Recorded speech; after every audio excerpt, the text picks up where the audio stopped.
ചിലർക്ക് ഉടമ്പടിയൊക്കെ എടുക്കുമ്പോഴേ അവർക്ക് ബേസിക്കായിട്ട് ഫെയ്ത്ത് ഉണ്ട്, ബേസിക്കായിട്ട് ദൈവസ്നേഹമുണ്ട്. അത് പിന്നെ when it set in the covenant prayer അത് ആക്സലറേറ്റ് ചെയ്യും. ഇപ്പോൾ ബേസിക് ഫെയ്ത്ത് ഉള്ളവരില്ലേ, ബേസിക് ചിലർക്കിങ്ങനെ ഫെയ്ത്ത് ഉണ്ടാക്കിയെടുക്കണം, വിശ്വാസം ഉണ്ടാക്കിയെടുക്കണം. അങ്ങനെയല്ല, ഇവർക്ക് ബേസിക് ഫെയ്ത്ത് ഉള്ള ആളാണ്. ബേസിക് ഫെയ്ത്തും അത് ആക്ടിവേറ്റ് ചെയ്യിക്കാനുള്ള കഴിവൊക്കെ ഉള്ള ആളാണ്. അത് വലിയ സന്തോഷമാണ്. അതായത് നമുക്ക് ഉടമ്പടി സാക്ഷ്യം പറയുന്നത് കേട്ടാൽ മനസ്സിലാകും. അതായത് അവർക്കുള്ള സ്വതസിദ്ധമായ വിശ്വാസമില്ലേ, അവർക്കുള്ള സ്വതസിദ്ധമായ ദൈവസ്നേഹം, അവർ ഉടമ്പടിയിലേക്ക് വരുന്നു കഴിഞ്ഞാൽ അത് മുഴുവനായിട്ട് അതിൻ്റെ അകത്ത് പ്രയോഗിക്കും. അങ്ങനെയാണ് പിന്നെ ദൈവമായിട്ട് ഞാൻ എൻ്റെ അമ്മയെ വിടത്തില്ല എന്ന് പറയണത്. ഓരോ സാക്ഷ്യം പറഞ്ഞിട്ടും പറയും ഞാൻ എൻ്റെ അമ്മയെ വിടത്തില്ല എന്ന് പറയും. എന്താ കാര്യം വെച്ച് കഴിഞ്ഞാൽ അവർ 2012 അവർ നഴ്സിംഗ് പാസ്സായ ആളാണ്. അപ്പോൾ അവർ പറയണത് അവരുടെ വീട്ടിൽ, ഇനി ഏത് വീട് കെട്ടിച്ച് വിടാൻ വേണ്ടിയാണ് അവരുടെ സ്വന്തം വീടാണെന്ന് നമുക്കറിയത്തില്ല, പക്ഷെ അവരെ എപ്പോഴും ആക്രമിക്കുന്നവരും അവരെപ്പോഴും കുറ്റപ്പെടുത്തുന്നവർ പറയണത് നീ ഇവിടെ വന്നിട്ടാണ് ഇത് മുടിഞ്ഞു പോയത്, കുടുംബം മുടിഞ്ഞു പോയത്, നിന്നെ എന്തിനു കൊള്ളാം, ഇതിന് എന്തിനു കൊള്ളാം, ഇങ്ങനെ കുറേ കാര്യങ്ങളൊക്കെ പറഞ്ഞ് നീ കാരണമാണ് അങ്ങനെ സംഭവിച്ചത്, ഇങ്ങനെ സംഭവിച്ചത്, ഇങ്ങനെ നേരം വെളുക്കുകയും ഇങ്ങനെ നമ്മളെ കുറ്റപ്പെടുത്തുന്ന ഒരു സിറ്റുവേഷനാണ്. അപ്പോൾ ഇവിടെ ഇരുന്ന് കർത്താവിനോട് കാര്യം, കർത്താവേ എന്നെ നീ അല്ലേ കുറ്റപ്പെടുത്തേണ്ടത്, ഈ മനുഷ്യന്മാരെന്തിനാണ് എന്നെ കുറ്റപ്പെടുത്തുന്നത്. അപ്പോൾ അവളുടെ കുറ്റപ്പെടുത്തലിലൂടെ അവൾ അനുഭവിക്കുന്ന സങ്കടങ്ങളും കർത്താവിൻ്റെ അക്കൗണ്ടിൽ വെച്ചാണ് അവൾ വിശ്വാസപൂർവ്വം അതിനെ തരണം ചെയ്യണത്. അങ്ങനെ ഇരിക്കുമ്പോഴാണ് അമ്മ പറഞ്ഞത് അവൾ നീ ഉടമ്പെടുക്കാൻ പറഞ്ഞത്. അതായത് കുറേ ആൾക്കാർക്ക് ഇങ്ങനെ വഴിമുട്ടി പോകുമ്പോൾ ദൈവം തന്നെ അവരോട് പറയവേ ഉടമ്പെടുക്കാൻ പറയും. എത്ര പേരാണെന്നാണ് ഇവിടെ സാക്ഷ്യം പറയണത്.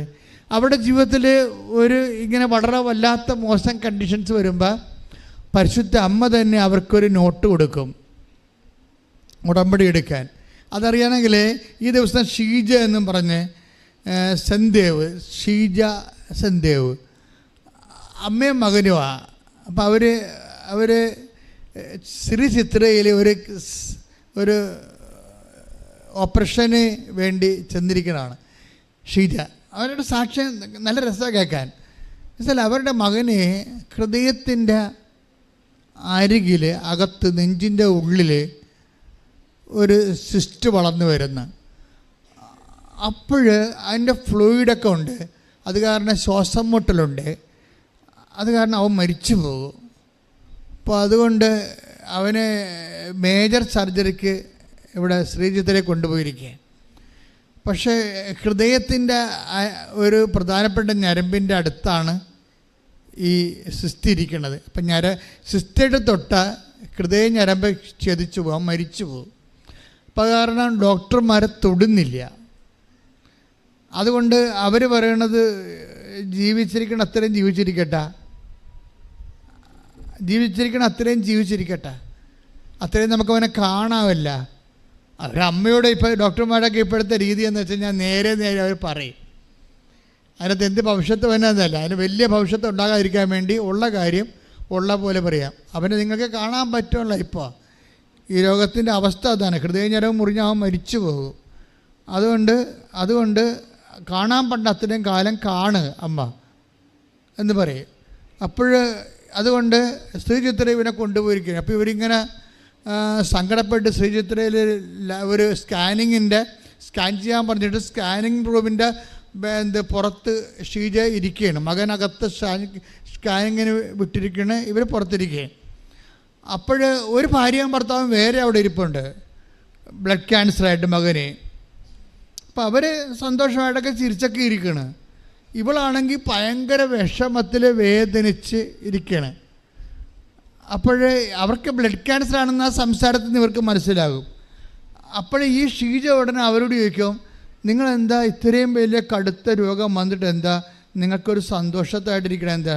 അപ്പോൾ അവർ ചോദിക്കും, ഞങ്ങളെന്തിനാണ് പേടിക്കണത്, ഞങ്ങളുടെ കാര്യം കൃപാസന അമ്മയിലേ ചെയ്യണതെന്ന്. അയ്യോ, ഈ മനുഷ്യന്മാരുടെ ഇപ്പോഴത്തെ അവസ്ഥ ഭയങ്കരമാണ് സാർ. അപ്പോഴേ ഷീജ ചോദിച്ചാൽ ആരാണ് കൃപാസന അമ്മയെന്ന്. പിന്നെ ഇവർ കൃപാസന അമ്മയെക്കുറിച്ച് അവർ പറയും.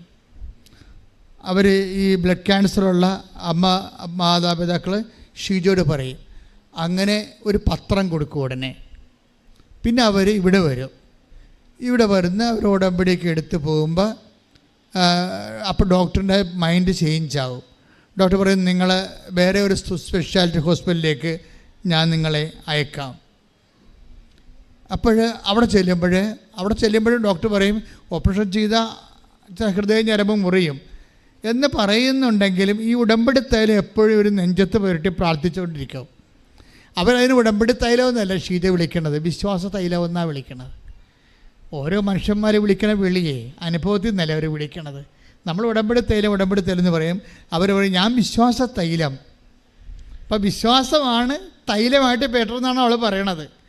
ഞാൻ വിശ്വാസ തൈലം എൻ്റെ മകൻ്റെ നെഞ്ചത്ത് പുരട്ടി, എന്നിട്ട് ഞാൻ മാതാവിനെ ഏൽപ്പിച്ചു. അപ്പോൾ ഡോക്ടർ എന്നോട് പറഞ്ഞു, നിങ്ങൾ എന്നെ വിശ്വസിക്കുക, എനിക്കൊരവസരം തരിക, ഞാനിത് നോക്കാം, പിന്നെ സങ്കടം വന്നാൽ നമുക്ക് 50-50. അപ്പോൾ പക്ഷേ മനസ്സായി ഡോക്ടറിന് മനസ്സായി ഓപ്പറേഷൻ ചെയ്യാൻ. അത്രയും അമ്മ പ്രവർത്തിച്ച് കഴിയുമ്പോൾ ഉടനെ ഓപ്പറേഷൻ്റെ ഡേറ്റ് ഫിക്സ് ചെയ്ത് മകനെയും ഉറക്കറെ ഇനി ദൈവനിശ്ചയം അതാണെങ്കിൽ സ്വീകരിക്കാൻ അവനും തയ്യാറായി. പക്ഷെ അവൻ ഓപ്പറേഷന് കയറാൻ നേരത്ത് അവൻ അമ്മയോട് പറഞ്ഞു, അമ്മേ എന്നെ നെഞ്ച് ഓപ്പറേഷൻ ചെയ്യുമ്പോൾ അമ്മ വന്ന് എൻ്റെ കൂടെ നിൽക്കുക എന്ന് ഷീജയോട് ചോദിക്കും. അപ്പോൾ ഷീജ പറയും, തീർച്ചയായിട്ടും വന്ന് നിൽക്കും, ഞാനല്ല നിൻ്റെ അമ്മ, പരിശുദ്ധമ്മ, കൃപാസനം മാതാവെന്ന്. ശ്രുതിക്കട്ടെ. ഹല്ലേലൂയ. സമയങ്ങളിൽ വിശ്വാസം പ്രഖ്യാപിക്കാനുള്ള വലിയ കൃപ ഞങ്ങൾക്ക് നൽകണമേ.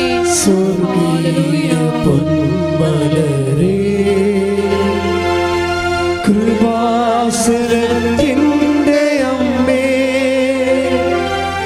പ്രസാദവരമാതാവേ,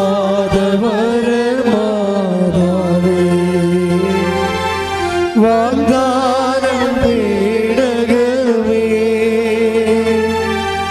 സ്വർഗീയ പൊന്മലരേ, കൃപാസനത്തിൻ്റെ അമ്മേ, പ്രസാദവരമാതാവേ, പരിശുദ്ധ പരമ ദിവ്യകാരുണ്യത്തിന് ആരാധനയും സ്തുതിയും പുകഴ്ചയും ഉണ്ടായിരിക്കട്ടെ. അപ്പോൾ ഇപ്പോഴും ആൾക്കാരുടെ ഒരു അനുഭവം എന്ന് പറയണത്, ദൈവത്തിൻ്റെ പ്രതിനിധിയായിട്ട് നമ്മുടെ ജീവിതത്തിൻ്റെ സിറ്റുവേഷനിൽ അമ്മ നേരിട്ട് ഹാജരാകുന്ന ഒരു അവസ്ഥയാണ് കാണുന്നത്. എന്നിട്ട് അവരൊക്കെ സാക്ഷ്യം പറയുന്നവർ പറയും, ഞാനെന്തിനാ ഇങ്ങനെയൊക്കെ പറയണമെന്നറിയാമോ, എൻ്റെ ഈ സാക്ഷ്യം എടുത്തിട്ട് വേണം സഭ അമ്മയുടെ പ്രത്യക്ഷീകരണം പഠിക്കാൻ. അങ്ങനെ ഒരു സ്ത്രീ എന്ന് പറഞ്ഞു ഇന്നലെ. ആൾക്കാരിപ്പോൾ ഇതിന് മുമ്പത്തെക്കാളും വളരെ സീരിയസ് ആണ്, മുമ്പത്തെക്കാൾ വളരെ എഡ്യൂക്കേറ്റഡ് ആയിട്ടുള്ള ആൾക്കാരാണ് ഉടമ്പടി എടുക്കുന്നത്.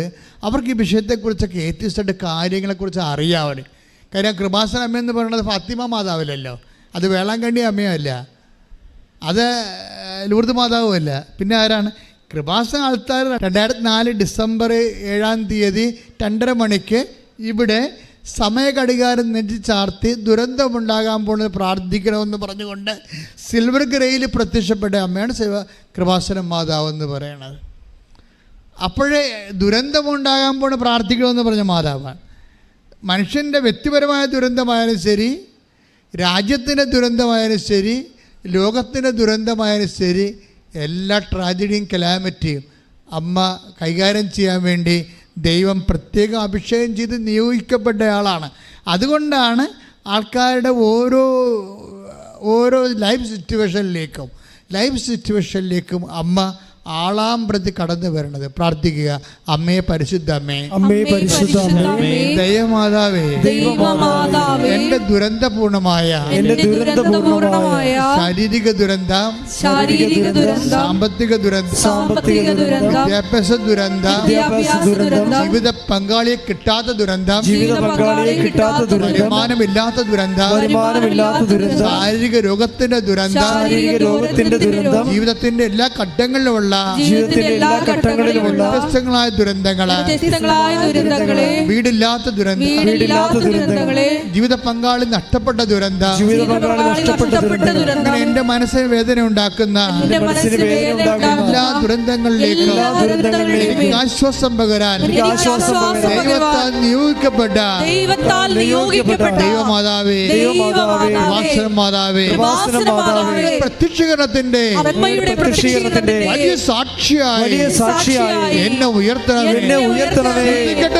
Hallelujah, hallelujah, hallelujah.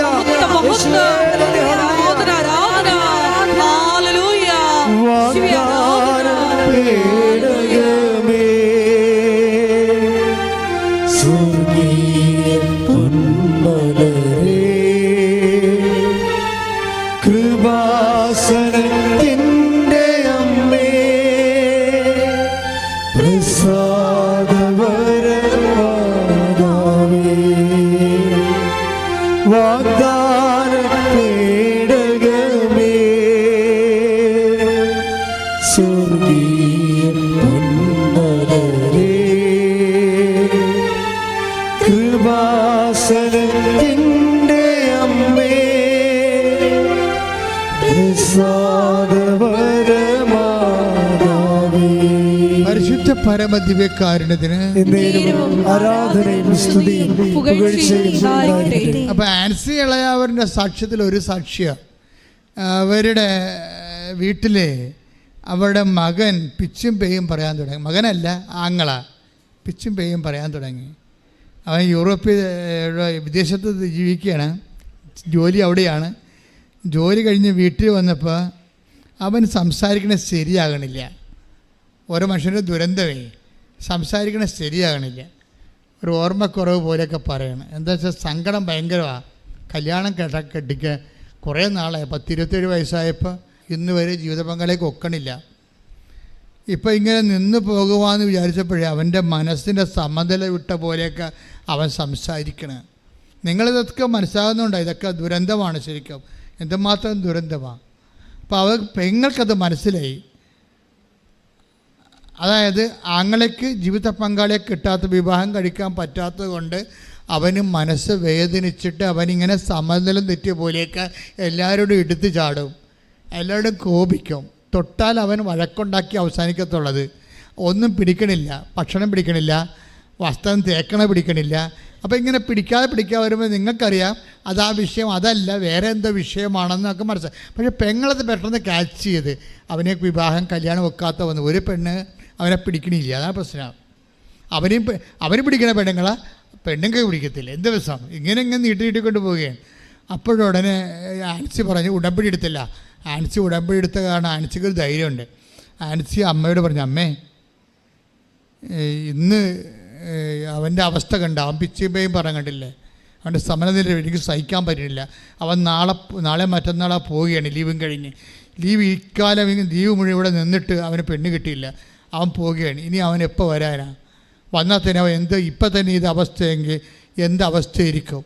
അതുകൊണ്ട് അമ്മയോട് എനിക്ക് ഒന്നേ പറയാനുള്ളൂ, ഇന്ന് രാത്രി അമ്മ അവന് പെണ്ണിനെ കൊടുക്കണമെന്ന് പറയും. ഇന്ന് രാത്രി അവനുള്ള പെണ്ണിനെ എവിടെയാണ് ഉള്ളത്, അമ്മ അവന് അതിനൊരു അടയാളം കൊടുക്കണമെന്ന് പറയും. അപ്പോൾ അത്രയും സ്വതന്ത്രമായിട്ട് അമ്മയോട് സംസാരിക്കുകയാണ്. എന്നിട്ട് അവൾ മാറിക്കിടന്നുറങ്ങും. അപ്പോൾ അമ്മ അവൾ ഉറങ്ങണ സമയത്താണ് അമ്മ പറയും, നീ പറഞ്ഞ കാര്യം സെറ്റായിട്ടുണ്ടെന്ന് പറയും. അത് അമ്മ എങ്ങനെ നമ്മോട് സംസാരിക്കുക, അത് രസമാണ്. അതായത് അമ്മ ഇവളോട് പറയും, ഈ രാത്രി തന്നെ ഈ വിഷയത്തിൽ തീരുമാനം ഉണ്ടായിട്ടുണ്ട്. ഇവൾ സ്വരം കേൾക്കണ പോലെ അത് അവൾ ആന്തരിക ആത്മാവിൽ മനസ്സിലാക്കും. ഈ കൃപാസന അമ്മയുടെ ഒരു രീതി അതാണ്. അത് ഡയറക്റ്റാണ് സംസാരിക്കുക. കാണേണ്ട പാട്ടിൽ വന്ന് കാണും, സംസാരിക്കേണ്ട പാട്ടിൽ വന്ന് സംസാരിക്കും. അന്തരക്കരണം കൊണ്ട് നമ്മളത് കേൾക്കും, അന്തജ്ഞാനം കൊണ്ടത് തിരിച്ചറിയും നമ്മൾ. ഇങ്ങനെ നമ്മൾ ഇന്ന് വരെ ഞാൻ എൻ്റെ ജീവിതത്തിൽ അനുഭവിക്കാത്ത തരത്തിലുള്ള സാക്ഷ്യങ്ങളാണ് ആൾക്കാർ പറയണത്. അപ്പോൾ അമ്മ അവളോട് പറയും, ഇന്ന് രാത്രി ഈ വിഷയം സെറ്റ് ചെയ്യുമെന്ന് പറയും. അപ്പോൾ അതൊക്കെ സമാധാനത്തിൽ ഇവിടെ കിടന്ന് ഉറങ്ങും. ഉറങ്ങിയിട്ട് അവളെ കെട്ടിച്ച വീട്ടിൽ നിന്ന് രാവിലെ അവളുടെ സ്വന്തം അമ്മയെ വിളിക്കും. അമ്മ ഇന്നലെ രാത്രി വല്ലതും സംഭവിച്ച, അമ്മ എന്നോട് പറഞ്ഞായിരുന്നു എന്നുള്ള രീതിയിൽ കാര്യം പറയത്തില്ല. ഇന്നലെ രാത്രി ആങ്ങളുടെ കല്യാണമായിട്ട് വല്ലതും സംഭവിച്ച, അപ്പോൾ ഉടനെ പറയും ഇന്നലെ രാത്രി 8:30 കഴിഞ്ഞപ്പോൾ ഒരു കോൾ ഉണ്ടായിരുന്നു, അവരിങ്ങോട്ട് വിളിക്കുകയാണ് ചെയ്തത്, കല്യാണം കെട്ടിക്കാൻ തയ്യാറാണോ, നിങ്ങളുടെ മകനെ ഞങ്ങളുടെ മകൾക്ക് ആലോചിക്കാൻ തയ്യാറാണോ എന്ന് ചോദിച്ചെന്ന്. അപ്പോഴേ ഇവൾ പറഞ്ഞു ദാറ്റ്സ് ഓക്കെ, അത് അമ്മയുടെ കേസാണ്, ഇനി അത് കളയണ്ട, ചെയ്തേക്കാമെന്ന് പറഞ്ഞു. ഇനിയൊന്നും അറിയണ്ട, തിരക്കണ്ട, അന്വേഷിക്കണ്ട, നമുക്ക് ചെയ്യാമെന്ന് പറയും. അപ്പോൾ അത് പെട്ടെന്ന് കല്യാണം വിത്തിൻ ഒരു വീക്കിലെ കല്യാണം കല്യാണം നടക്കും. നമ്മളെൻ്റെ മക്കളെ ശ്രദ്ധിക്കേണ്ട കാര്യത്തിൽ ചെറുക്കന്മാരും പറയും, പെണ്ണുങ്ങളും പറയും, അല്ല ഞാനെവിടെ പോകാൻ, അമ്മ എങ്ങനെ പോയി പ്രാർത്ഥിക്കുക, അവൾക്ക് ചമ്മല, ദൈവത്തോട് അവൾക്ക് ജീവിത പങ്കാളിയെ കിട്ടണില്ലെന്ന് പറയാൻ ചമ്മല. അതാണ് പ്രശ്നം, അതാണ് നിങ്ങളുടെ പ്രശ്നം. നിങ്ങൾക്ക് ദൈവത്തോട് തുറന്ന് പറയാൻ പറ്റണില്ല, അത്ര എളിമയില്ല നിങ്ങൾക്ക്. മര്യാദയ്ക്ക് ചോദിക്കണം വായിട്ട്, അമ്മ എന്താ ഞാൻ ഇങ്ങനെ നിന്ന് പോകാനാണ് അമ്മ ആഗ്രഹിക്കണത്, എൻ്റെ കാര്യത്തിൽ അമ്മയുടെ ഒരു തീരുമാനമൊന്നും ഇല്ലേ എന്ന് ചോദിക്കാനുള്ള ഒരു സ്നേഹം ഉണ്ടാകണം നിങ്ങൾക്ക് ദൈവത്തോട്. നമ്മൾ അതിനു വേണ്ടിയാണ് ഉടമ്പടി എടുത്തിരിക്കുന്നത്. ഉടമ്പടി നിങ്ങളെ ദൈവസ്നേഹത്തേക്ക് വളർത്തണം, വിശ്വാസത്തിലേക്ക് വളർത്തണം, പ്രത്യാശയിലേക്ക് വളർത്തണം. പ്രാർത്ഥിക്കുക, കർത്താവേ ഉടമ്പടിയിലൂടെ എന്നെ ദൈവസ്നേഹത്തിലേക്ക് വളർത്തണമേ, വിശ്വാസത്തിലേക്ക് വളർത്തണമേ, പ്രത്യാശയിലേക്ക് വളർത്തണമേ. ശ്രദ്ധിക്കട്ടെ, ഹല്ലേലൂയ.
പരമദിവ്യകാരുണ്യത്തിന്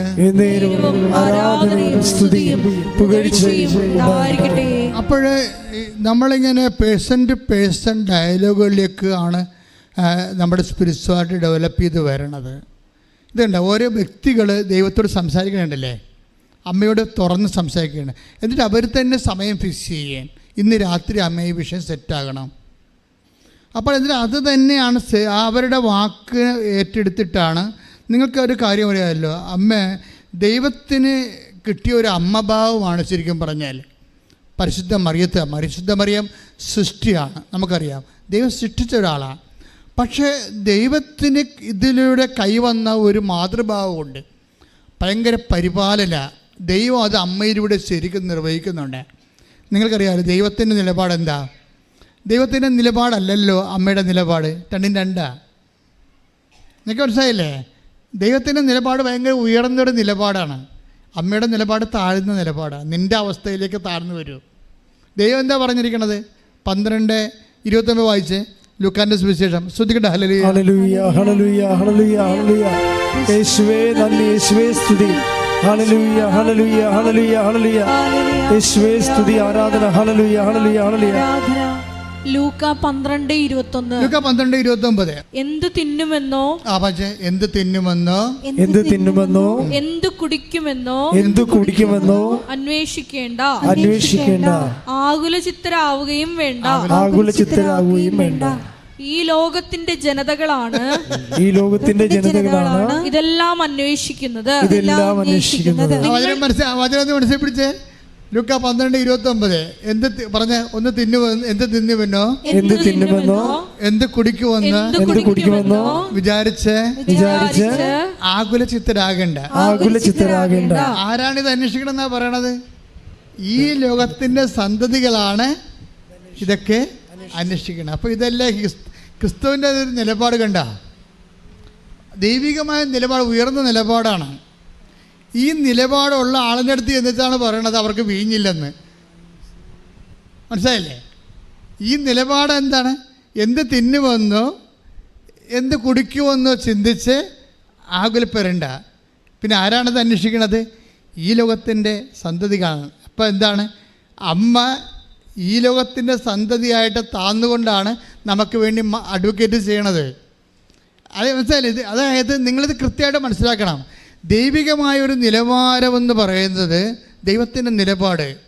ഞാനിപ്പോൾ ഒരു അമ്മയില്ലായിരുന്നെങ്കിൽ ശരിക്കും പറഞ്ഞാൽ ക്രിസ്തീയത ജീവിതത്തിൻ്റെ സമ്മർദ്ദങ്ങളോട് മുഖം തിരിച്ച് നിൽക്കേണ്ടി വന്നേനാ. പറഞ്ഞ മനസ്സിലായില്ലേ? കാര്യം എന്താണ്? എന്ത് കുടിക്കുമെന്നോ എന്ത് തിന്നുമെന്നോ വിചാരിച്ചുകൊണ്ട് നിങ്ങൾ ആകുലചിത്തരാകേണ്ട. ലോകത്തിൻ്റെ സന്തതികളാണ് ഇതെല്ലാം അന്വേഷിക്കുന്നത്. ആ എന്ത് കുടിക്കുമെന്ന് പോലും ആകുലചിത്തരാകേണ്ട എന്ന് പറയുന്ന ആ ദൈവത്തിൻ്റെ മുഖത്ത് നോക്കിയിട്ടാണ് അവർക്ക് വീഞ്ഞില്ല എന്ന് പറയണത്. മനസ്സിലായ? അപ്പോൾ രണ്ട് വിഷയമാണ് ഇദ്ദേഹത്തെ ബ്രാൻഡഡ് ആകണത്. അതായത് ദൈവത്തിൻ്റെ നിലപാടിൽ എന്ത് കുടിക്കുമെന്ന് എപ്പോഴും ആകുലപ്പെട്ടുകൊണ്ടിരിക്കുന്ന ആൾക്കാർ, എന്ത് ഭക്ഷിക്കുമെന്ന് ആകുലപ്പെട്ടുകൊണ്ടിരിക്കുന്ന ആൾക്കാർ ഒന്ന് ഉത്കണ്ഠാകുലരാണ്. ഉത്കണ്ഠാകുലരായതുകൊണ്ട് തന്നെ അവർ ലോകത്തിൻ്റെ സന്താനങ്ങളാണ്. അവർക്ക് വിശ്വാസമില്ല എന്നാണ് എൻ്റെ അർത്ഥം. ഇതാണ് ദൈവത്തിൻ്റെ മൈൻഡ് സെറ്റ്. ഈ ദൈവത്തിൻ്റെ മൈൻഡ് സെറ്റിനെ കൗൺട്രാക്ട് ചെയ്തുകൊണ്ടാണ് അമ്മ നമ്മുടെ കണ്ണുനീരെ കർത്താവിൻ്റെ തിരുസന്നിധിയിൽ സമർപ്പിക്കുന്നത്. ഇതാണ് അമ്മ. ശ്രുതിക്കട്ടെ ഹല്ലേലൂയ. Hallelujah hallelujah hallelujah. ഞങ്ങൾക്ക് അമ്മയെ തന്നതിന് നന്ദി പറയുന്നു. Hallelujah hallelujah. ശ്രുതിക്കട്ടെ hallelujah hallelujah hallelujah hallelujah hallelujah. യേശുവേ നന്ദി. ഹല്ലേലൂയ. ആരാധന. ഹല്ലേലൂയ. എന്നുടെ അമ്മ എനിക്കും ഈശോയ്ക്കും ഒരേ അമ്മ. എന്തു നല്ലമ്മ എന്നുടെ അമ്മ എനിക്കും ഈശോയ്ക്കും ഒരേ അമ്മ. പരിശുദ്ധ പരമദിവ്യകാരുണ്യത്തിന് ആരാധനയും സ്തുതിയും പുകഴ്ചയും ഉണ്ടായിരിക്കട്ടെ. അപ്പം നിങ്ങളെപ്പോഴും കേൾക്കുന്നവർ മനസ്സിലാക്കണം എന്നറിയാവോ? അതായത് കേൾക്കുന്ന വിചാരിക്കും കുടിച്ചും തിന്നൊക്കെ അമ്മയുടെ കൂടെ കഴിയാവില്ല. അതല്ല അമ്മയുടെ ഉദ്ദേശം. അമ്മയുടെ മനസ്സിൽ പറയും ഇത് ഇൻട്രൊഡ്യൂസ് ചെയ്യേണ്ട സമയമാണ്. ആരെ? ഈശോനെ. നിങ്ങൾക്ക് ഒരു അടയാളം സംഭവിക്കുമ്പോൾ എന്താണ് ദൈവം ചെയ്യണത്? അമ്മയിലൂടെ ദൈവത്തെ നിങ്ങൾക്ക് പരിചയപ്പെടുത്തി തരികയാണ്. മനസ്സിലായില്ലേ? അമ്മ ഒരു കൈച്ചുണ്ടിയാണ്. ഇതാണ് വഴി. ഇതിലേ പോയാൽ ക്രിസ്തുവിനെ കണ്ടെത്താം. അതാണ് അമ്മ. കൈയിട്ടിച്ച് കർത്താവ് ഹല്ലേലൂയ. Hallelujah hallelujah hallelujah. ഞങ്ങൾ നടക്കേണ്ട വഴി പരിശുദ്ധ അമ്മയിലൂടെ കാണിച്ചു തരുന്നതിന് നന്ദി പറയുന്നു. ഹല്ലേലൂയ.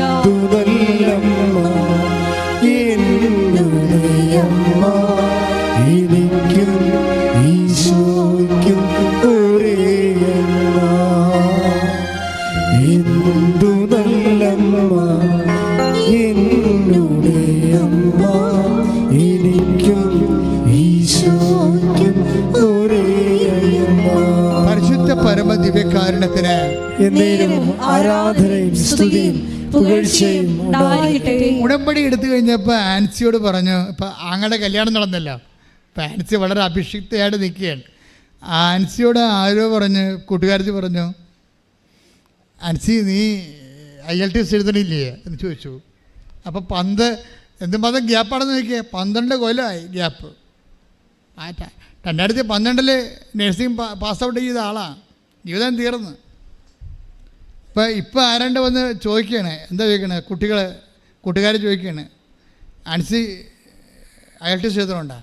അപ്പം അങ്ങനെ ഒരു ചിന്ത പോലും ഇല്ല, അങ്ങനെ ഒരു ആലോചന പോലും ഇല്ല.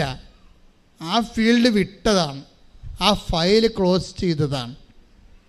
ഓർക്കുക, കൃപാസനം മാതാവ് നിൻ്റെ ഓപ്പൺ ചെയ്ത് എല്ലാം ക്ലോസ് ചെയ്ത ഫയൽ പിടിപ്പിക്കും. കാര്യം തന്നെ, അവർ അഹ്റോൻ്റെ പുത്രിയാണ്.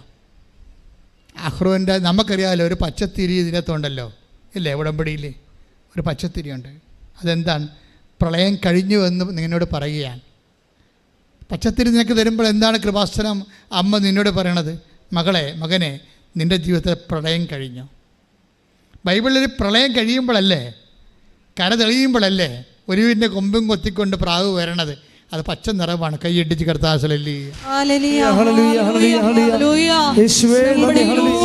ഞങ്ങളുടെ വരണ്ട കമ്പുകളെ തളിർപ്പിക്കുന്ന അവിടുത്തെ സ്നേഹത്തിന് നന്ദി പറയുന്നു. മാതാവേ, എന്റെ നല്ലമ്മേ, നീ എന്നാശ്രയം ഏതു നേരത്തും. മേരി മാതാവേ, എന്റെ നല്ലമ്മേ, നീ എന്നാശ്രയം ഏതു നേരത്തും. പരിശുദ്ധ പരമദിവ്യകാരുണ്യത്തിന് എന്നേരവും ആരാധനയും സ്തുതിയും പുകഴ്ചയും ഉണ്ടായിരിക്കട്ടെ. ജാൻസി അമ്മയോട് പറഞ്ഞു, അമ്മേ, ആൾക്കാരൊക്കെ പിള്ളേരൊക്കെ എന്നെ IELTS വിളിക്കുന്നുണ്ട്, പക്ഷേ എനിക്ക് വയസ്സ് 35. അവിടെ പോയിരിക്കുമ്പോൾ എനിക്ക് ചമ്മലാണ്. അവിടെ 20 വയസ്സുകാരാണ് ഇരിക്കണത്. ക്ലാസ്സിൽ 20 വയസ്സുകാരാണ് ഇരിക്കണത്. എനിക്ക് വയസ്സ് 35. അവരാണെങ്കിൽ 20 വയസ്സുകാരുടെ ഇപ്പോഴത്തെ അവസ്ഥ അറിയാമല്ല, ഭയങ്കര ക്യാച്ചിങ്ങാണ്. അവർ നല്ല ഇംഗ്ലീഷ് മീഡിയം സ്കൂളിൽ പഠിച്ചിട്ടല്ലേ എപ്പോഴാന്ന് അവർ സായിപ്പിനെ പോലെ ഇംഗ്ലീഷ് പറയണത്. ഇവിടെ കുറേ വർഷം കഴിഞ്ഞ് ഗ്യാപ്പ് വിട്ട് ടച്ച് വിട്ട് പോയിരിക്കുകയാണ്. അപ്പോൾ വളരെ പുറകിലെ ആളായത് കാരണം മുമ്പിൽ കൊണ്ടുവരാൻ, മുമ്പിൽ ഇവരുടെ കൂടെ കോമ്പീറ്റ് ചെയ്യാൻ കോൺഫിഡൻസ് ഇല്ല. പക്ഷേ മദർ കോൺഫിഡൻസ് കൊടുക്കും. ഉടമ്പടിയോട് കൂടി ഉടമ്പടി നിങ്ങൾക്ക് കോൺഫിഡൻസ് തരും. അമ്മ ഇവളുടെ കോൺഫിഡൻസ് കൊടുത്ത് പറയും, നീ അവളുടെ കൂടെ ഒന്ന് എളിമപ്പെട്ടാൽ മതി, വേറെ പ്രശ്നമൊന്നുമില്ല. നീ അവരെ കൊച്ചുപോലെ അവർ 70 വയസ്സുകാരാണ്, നീ 35 പറഞ്ഞുകൊണ്ട് നീ ചമ്മരുത്, അതിൻ്റെ അഹങ്കാരമാണ്. നീ എളിമപ്പെടണം. എളിമപ്പെട്ടിട്ട് അവിടെ കൂടെ പോയി ഇരിക്കണം. ബാക്കിയുള്ളത് ചെയ്യണതാരാ? ഞാനാ. അപ്പോൾ നിങ്ങൾക്ക് എപ്പോഴും ചിന്തിക്കേണ്ട കാര്യം, നിങ്ങളോട് ചെയ്യാൻ പറഞ്ഞാൽ ചെയ്താൽ മതി. അതിൻ്റെ ഫലം ആരുടെ കയ്യിലാണ് ഉള്ളത്? ദൈവത്തിൻ്റെ കയ്യിലാണ്. ഇതൊരു വിശ്വാസത്തിൻ്റെ യാത്രയാണ്. നിങ്ങളോട് അപ്പോൾ ഞാൻ അത് മനസ്സിലാക്കിയിട്ട് അവിടെ ആ 20 വയസ്സുകാരുടെ കൂടെ ഇരുന്ന് പോയി പഠിക്കുക മാത്രമില്ല, പഠിച്ചിട്ട് ഫസ്റ്റ് അറ്റംപ്റ്റിൽ തന്നെ അവൾ പാസ്സായി. ശ്രദ്ധിക്കട്ടെ. ഹല്ലേലൂയ.